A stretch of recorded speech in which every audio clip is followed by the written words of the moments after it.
अपने जीवन में उतारिए। आज स्कंद षष्ठी है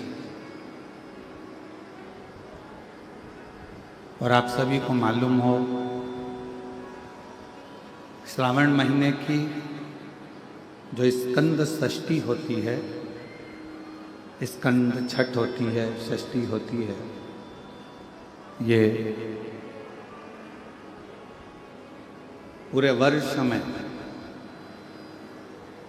केवल एक दिन श्रावण के महीने में आती है, जिस दिन भगवान शिव जी ने भगवान स्कंद देव को, कार्तिकेय बाबा को श्री शैलम में जाकर इतने वर दिए। आज के दिन यदि भगवान शंकर जी का नाम स्मरण किया जाए, आज के दिन यदि भगवान शिव के नामों को जपा जाए या भगवान शिव के नामों का स्मरण किया जाए या स्कंद भगवान के पवित्र चरित्र का स्मरण किया जाए, तो भगवान शिव की अनुपम कृपा आप और हम पर होती है। केवल वर्ष भर में आज का ही दिन ऐसा होता है स्कंद षष्ठी का कि यदि परिवार का कोई सदस्य यदि रूठ गया है, परिवार का कोई सदस्य यदि आपस में यदि कोई विवाद हो रहा है या परिवार टूट रहा है या आपस में बहुत ज़्यादा क्लेश चल रहा है, तो आज के ही दिन, स्कंद षष्ठी के ही दिन, एक बेलपत्र, एक दुर्वा, एक श्वेत पुष्प, सफेद फूल, स्कंद भगवान का जो स्थान, आपको पहले भी कथा में कहा कि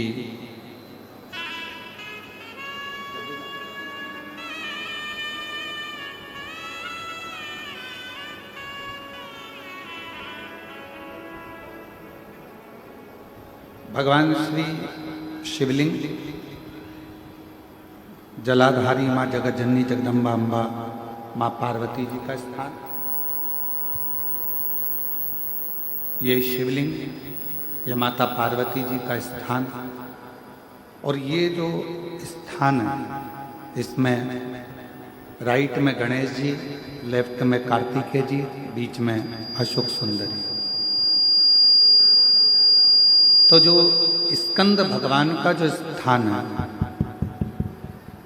स्कंद भगवान का जो स्थान है, उस स्थान पर एक बेलपत्र, एक दुर्वा, एक श्वेत पुष्प चढ़ाकर जल की धार को स्कंद बाबा पे समर्पित करते हुए शिवलिंग पर अगर समर्पित किया जाता है तो कितना भी, चाहे परिवार में विवाद चल रहा हो, चाहे रिश्तेदारों में विवाद चल रहा हो, चाहे आपस में विवाद चल रहा हो, स्कंद षष्ठी के दिन अगर जल स्कंद भगवान का नाम लेकर समर्पित किया जाता है आज के दिन, तो परिवार में वापिस प्रेम बढ़ जाता है और परिवार टूटने से बच जाता है। फिर निवेदन करूं इस पवित्र व्यासपीठ से, फिर निवेदन करूं इस पवित्र श्रावण के महीने के इस पावन कथा से, पावन कथा के रसपान। आपने सावन के महीने में यदि अभिषेक नहीं करा है, सावन के महीने में यदि पूजन नहीं करी है, सावन के महीने में अगर शिव जी के मंदिर नहीं गए हो, सावन के महीने में अगर शंकर भगवान का मंत्र जाप नहीं करा है, सावन के महीने में अगर नाम जाप नहीं करा है, तो श्रावण के महीने में अगर बन सके तो शिव महापुराण की कथा 2 मिनट 5 मिनट की अवश्य पंडाल में जाकर श्रवण करो, तुम्हें उसका फल अवश्य प्राप्त।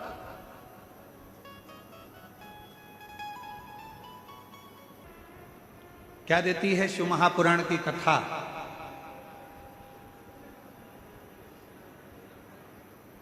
क्या प्रदान करती है शिव महापुराण की कथा? शिव महापुराण की कथा देती है पक्का विश्वास, पक्की दृढ़ता।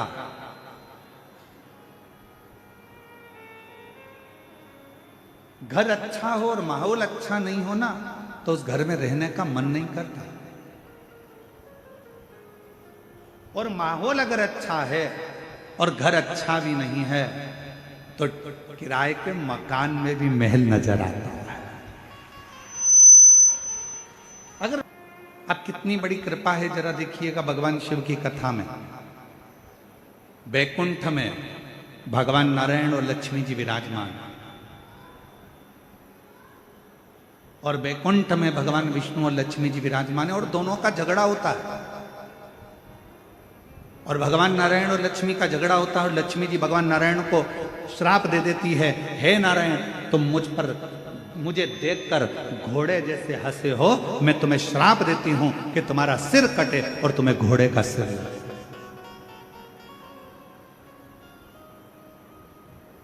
अब देखिए जरा, श्राप दिया गया। अब ब्रह्मा जी और ब्रह्माणी जी ब्रह्मलोक में निवास करते हैं, और दोनों जनी वहां रहकर बड़ा आनंद का जीवन जी रहे होते हैं। और इतने में यज्ञ होता है, अनुष्ठान होता है, और उस अनुष्ठान में माता ब्रह्मणी के आने में देरी हो जाती है। माता सावित्री उस यज्ञ के अंतर्गत विराजमान हो जाती हैं, और माता ब्रह्मणी उनको श्राप दे देती हैं, ब्रह्मा जी, तुम्हारी अर्धांगिनी होने के बाद भी तुमने यज्ञ में मेरी प्रतीक्षा नहीं करी। मैं तुम्हें श्राप देती हूं कि मृत्यु लोक में कहीं पर भी तुम्हारे मंदिर नहीं होंगे, मृत्यु लोक में कहीं पर तुम्हारा पूजन ना हो। केवल एक पुष्कर की भूमि ऐसी होगी जहां पर तुम्हारा पूजन होगा, जहां पर तुम्हारा मंदिर। अब जरा विचार करिए, बैकुंठ लोक है, वहां पर भी भगवान नारायण और लक्ष्मी का थोड़ा सा विवाद हुआ, लक्ष्मी जी ने श्राप दिया। ब्रह्मलोक है, ब्रह्मलोक में भी सारा ठाठ है, और माता ब्रह्मणी ने ब्रह्मा जी को श्राप दिया। पर केवल सारे लोकों में एक लोक मृत्यु लोक ऐसा है, जिस मृत्यु लोक के अधिपति भगवान देव अधिदेव महादेव हैं। दोनों आनंद के साथ विराजमान रहते हैं, और भगवान शंकर और पार्वती दुनिया के लोगों को प्रेरणा देते हैं कि सुख बड़े मकान में नहीं, अगर कैलाश की कंदराओं में भी रह रहे हो और माहौल अच्छा है, तो सुख उस कंदरा में भी प्राप्त हो। कथा चलती रही, और चलती चलती कथा में कुछ दिन निकले, और दिन निकलने के बाद में जैसे ही थोड़े से दिन निकलने के बाद में चंचुला देवी ने पूछा, तुमरुका जी से एक प्रश्न, बहुत सावधानी से इस प्रश्न का उत्तर सुनिएगा जो चंचुला देवी करिए। तुमरुका जी से प्रश्न किया गया, क्या चलती कथा में कुछ दिन निकले, और दिन निकलने के बाद में जैसे ही थोड़े से दिन निकलने के बाद में चंचुला देवी ने पूछा, तुमरुका जी से एक प्रश्न, बहुत सावधानी से इस प्रश्न का उत्तर सुनिएगा जो चंचुला देवी करिए। तुमरुका जी से प्रश्न किया गया, क्या शिव महापुराण का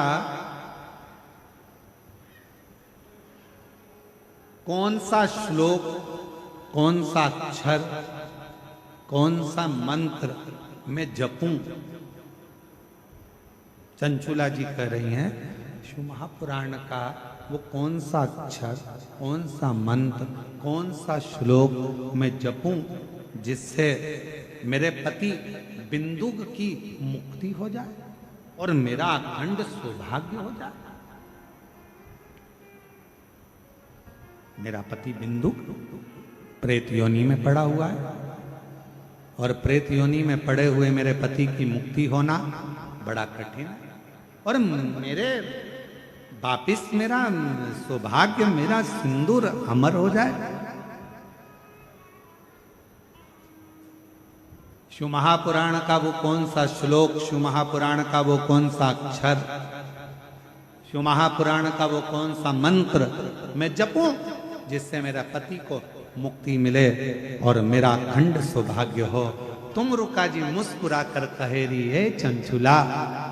शिव महापुराण की कथा ही मंत्र है, शिव महापुराण की कथा ही श्लोक है, और शिव महापुराण की कथा ही अक्षर है, और शिव महापुराण की कथा ही पार करने वाली नैया है। सुन लिया हो।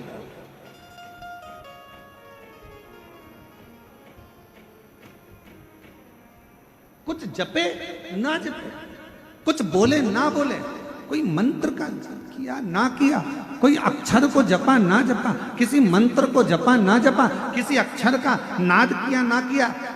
आज के जमाने में लोगों के अंदर बहुत बड़ा भ्रम पड़ा हुआ है। हाँ, हम ओम नमः शिवाय बोले, नमः शिवाय बोले, हम ये बोले कि हम वो बोले, हम ये शब्द बोले कि हम वो शब्द बोले, हम ओम नमो भगवते वासुदेवाय बोले कि हम राम बोले, कि हम कृष्ण बोले, कि हम शंकर बोले, कि हम शिव बोले, कि हम भोलेनाथ बोले, कि हम शंभुनाथ बोले।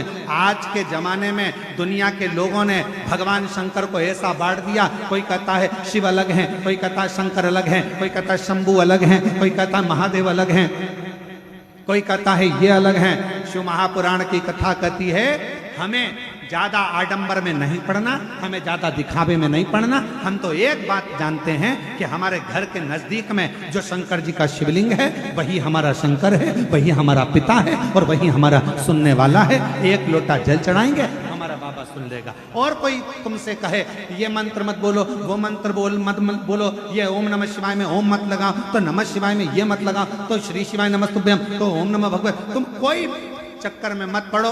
तुम्हारा दिल करे तो राम बोलो, तुम्हारा दिल करे तो कृष्ण बोलो, और तुम्हारा दिल करे तो शिव बोलो, और तुम्हारा दिल करे तो नमः शिवाय बोलो, तुम्हारा दिल करे तो ओम नमः शिवाय बोलो, और तुम्हारा दिल करे तो श्री शिवाय नमस्तुभ्यम बोलो, और तुम्हारा दिल करे तो ओम नमो भगवते वासुदेवाय बोलो। तुम्हारा दिल करना चाहिए, क्योंकि दिल तुम्हारा है, मन तुम्हारा है, और महादेव तुम्हारा है। दिखावे से वो प्रसन्न नहीं, आडंबर से नहीं प्रसन्न।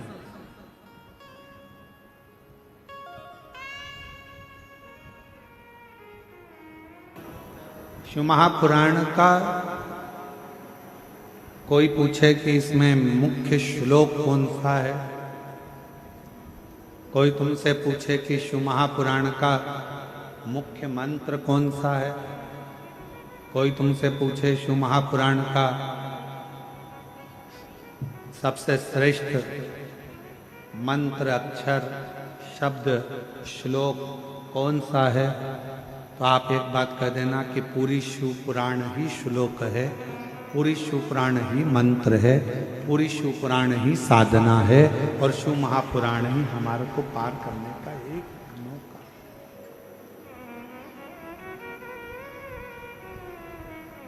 बस उसको सुनने वाला चाहिए, उसको श्रवण करने वाला चाहिए।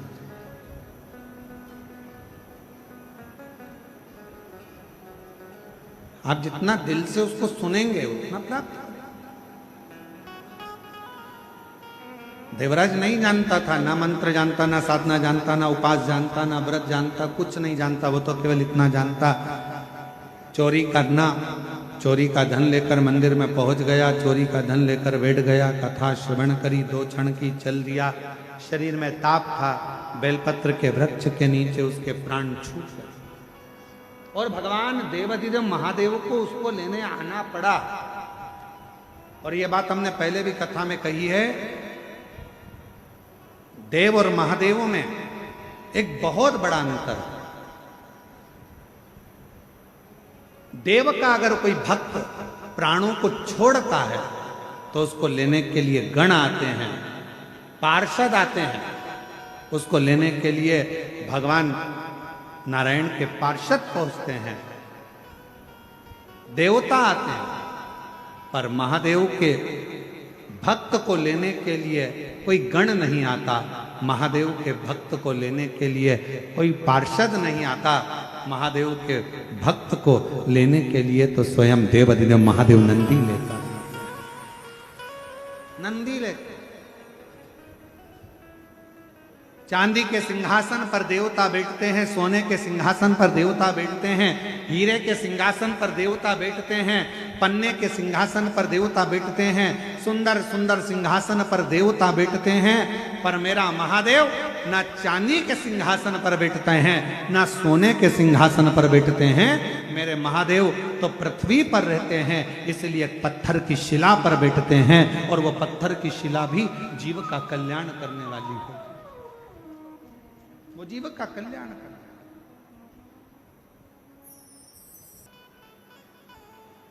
और दुनिया के सारे प्रश्न का एक उत्तर है। कोई आपसे प्रश्न करे, कोई आपसे ज्यादा क्वेश्चन करे, तो उसका एक उत्तर आपको बता दे रहे हैं कि जिंदगी का सबसे बड़ा उत्तर एक ही है। आप कोई भी आपसे कोई ज्यादा प्रश्न करे, फालतू की बात करे, फालतू के प्रश्न करे, फालतू के क्वेश्चन करे, तो दुनिया का सबसे बड़ा उत्तर एक ही है, आपका मौन रहना, शांत रहना और चुप रहना। ये दुनिया का सबसे बड़ा उत्तर है। मौन रहिए, शांत रहिए, चुप रहिए। कोई प्रश्न करे, अपशब्द बोले, ताना दे, गाली दे, आड़ी तड़ी बात कहे, आप चुप हो जाओ, आप मौन हो जाओ, शांत हो जाओ। शिव जी जैसे मौन हो।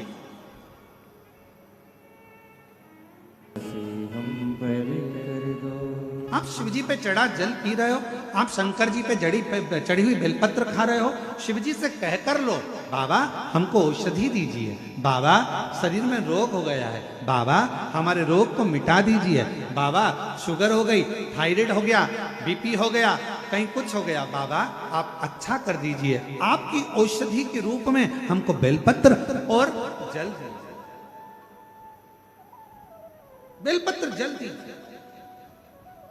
अरे दुनिया के लोग तो कहते रहेंगे बेलपत्र मत खाओ, शिव जी पे चढ़ा हुआ मत खाओ। शिव महापुराण की कथा कहती है किसी का भाग मत खाओ, ब्याज का पैसा मत खाओ, किसी का धन मत खाओ, मांस मत खाओ, गलत व्यसन मत करो, बाकी का शंकर जी का चढ़ा हुआ प्रसाद आराम से खाओ। गलत चीजें मत खाओ, गलत विचार मत लाओ, गलत सोच मत लाओ। तुम गलत तो नहीं खा रहे हो ना, मांसाहार तो नहीं कर रहे हो ना, गलत व्यसन तो नहीं कर रहे हो ना, तुम तो शिव जी को प्रसाद के रूप में, बाबा आप औषधि दीजिए, मेरा रोग सही कर दीजिए, आप करुणा कर दीजिए। वो मांग कर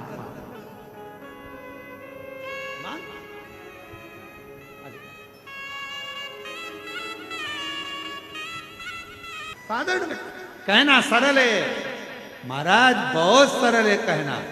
और हमारा तो निवेदन है, जो कहते हैं ना किसी ऊपर चढ़ा हुआ बेलपत्र मत खाओ, जल मत खाओ, उनसे निवेदन है अगर तुम्हारी तबीयत खराब हो, बोलने वालों अगर तुम्हारा स्वास्थ्य खराब हो, तो एक बार शिव जी पे चढ़ा हुआ जल अपनी पत्नी और अपने परिवार वालों से कहकर मंगवा कर पी कर देखना, तुम भी ठीक हो जाओगे, तुम भी स्वस्थ हो गए। क्योंकि मेरे महाबा को, मेरे महाकाल को, मेरे शंभू को, मेरे त्रिकालदर्शी कैलाशी विनाशी शिव को महामृत्युंजय कहा जाता है, जो मृत्यु पर विजय प्राप्त करता है, जिसके शरीर पर चढ़े हुए मसान की राख भी करोड़ों की धन बन जाती है। चपटी भभूत में है खजाना कुबेर का, जिसपे चढ़ी हुई भस्म भी रतन और आभूषण बन जाती है, जिसके गले में पड़ा हुआ सर्प भी सोने के आभूषण से भारी हो जाता है, जिसके मस्तक पर चढ़ी हुई गंगा भी जनमानस का कल्याण कर जाती है। वो शिव कोई साधारण नहीं हो सकता। और जो कहते हैं शिव पे चढ़ा मत पियो, तो उनसे कहना कि मरते समय गंगा जल भी मत पीना, क्योंकि वो भी तो शंकर की जटा से निकल के आ रहा है, चढ़ा हुआ है। शिव जी पे से तो चढ़ा है गंगा का जल, वो भी तो शंकर की जटा से निकला है। शिव शिव है, शंकर शंकर है, अड़भंगा है। तुम्हारा दिल करे तुम उस मंत्र को जपो, तुम्हारा दिल करे वैसे शिव को रिझाओ, तुम्हारा दिल करे वैसे शंकर को मनाओ। मेरा भोले बाबा आडंबर से नहीं, दिखावे से नहीं, तुम्हारे दिखावे और आडंबर से मेरा शिव कभी राजी नहीं होता। मेरा शंकर तो तुम्हारे हृदय की अलमस्तता से, आनंदता से राजी होता है। और ये